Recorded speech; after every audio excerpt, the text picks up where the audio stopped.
Da mesma maneira que nós trazemos a carga genética do nosso pai, da nossa mãe, as nossas características, também nós trazemos na nossa mochilinha todas as histórias dessas pessoas que não puderam ser inseridas ou pertencidas. Por exemplo, a noiva do meu avô que foi trocada, meu avô trocou por outra mulher. Essa mulher faz parte do meu sistema. Ela trocou a noiva para ficar com a avó. É. Aí casou com minha avó, teve meu pai e eu nasci, um exemplo. Essa pessoa faz parte do meu sistema. Entendi. Vai vir pra mim. Vem pra você por lealdade. É igual eu falei, nós adoecemos por amor. Por exemplo, Lígia, eu tenho um instinto materno, que eu quero saber como é que tá fulano, como é que tá aquela coisa. Então, se eu fico olhando demais para o outro, eu me sobrecarrego. Por isso, que não está na pauta, por isso que muitas mulheres desencadeiam mioma. Porque o útero é o poder do nosso feminino. Então, eu sobrecarrego o meu útero, me sobrecarregando, cuidando dos outros. Aí o problema também vem todo para você. Vem intrínseco, né? Vem muito empoderado internamente. Eu atendi uma senhora que, na realidade, ela foi para conhecer o workshop. Ela sentou do meu lado. Eu me conectei com ela. Não, eu sabia assistir, porque as pessoas têm medo. Porque, na realidade, a constelação familiar é um teatro. As pessoas podem estar representando como as miniaturas de Playmobil. Então, esse movimento, o constelador, ele é o mediador entre a questão da pessoa e o que vai ser trabalhado. E como você falou no início, é pura ciência, né? É ciência.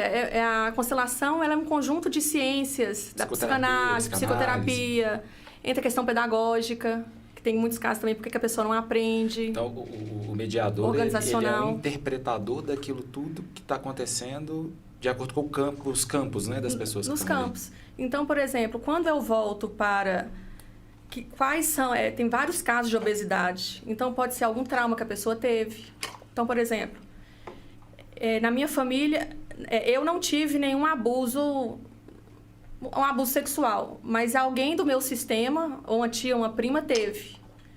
Então, eu venho, por amor a ela, eu vou engordando, pode ser até com homem também, sexo não tem nada a ver.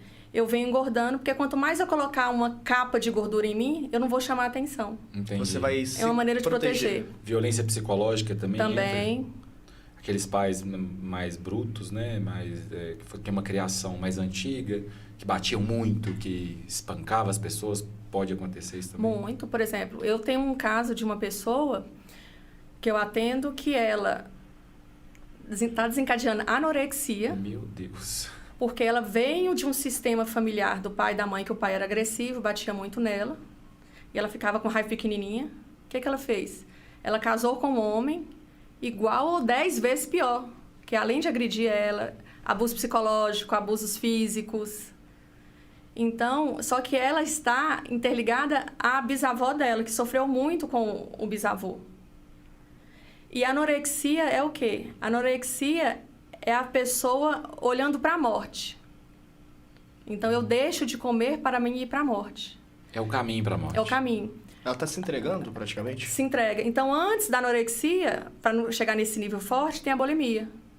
Então, você pode ver que a pessoa vomita, come. Vomita, come. É como se ela vai para a vida e volta. Ela vai para a morte e volta. Entendi. Para não chegar no nível mais forte de anorexia. Então, a gente vai olhar o porquê que ela está desencadeando, para onde que ela está olhando. É como se ela fosse se entregar para a morte. Opa, pera, quero voltar. Aí ela come de volta, se sente mal com aquilo e joga de volta para fora. É. Tem um filme muito interessante, até uma recomendação, chama O Mínimo para Viver, está no Netflix. Uhum. Fala sobre anorexia, é exatamente isso. Ela come, vomita, ou ela mastiga e na frente mesmo ela joga num saco. E não come. E ela sabe de cor a tabela nutricional dos alimentos. E isso entra, Cris, a compensação. Porque, por exemplo, essa abordagem sistêmica não tem nada a ver com religião.